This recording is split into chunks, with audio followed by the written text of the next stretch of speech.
Good evening guys. Ito yung araw na pag-uwi ko sa bahay, gabi na talaga.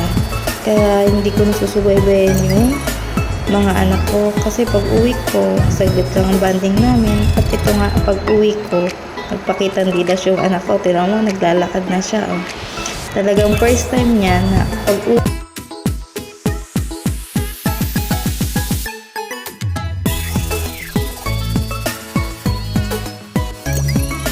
Sa pakaramdam na makita mo yung anak mo na nag-i-improve siya habang lumalaki siya. Ikaw, sakripisyo ka, umuwi ka sa gabi, sa umaga, nasa work ka, pag uwi mo, ito sila. Guys, ang hirap na ito, yung hindi mo nasusubaybayan yung mga anak mo. Talagang uuwi ka sa gabi mo lang sila makakasama.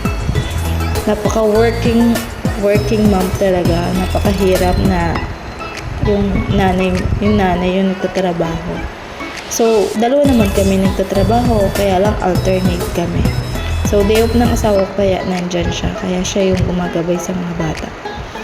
Yun nga, naglakad na nga siya nung pagdating ko at tuwang-tuwa talaga ako sa kanya. Ito lang guys. Thank you for watching and please subscribe. Salamat. Thank you po.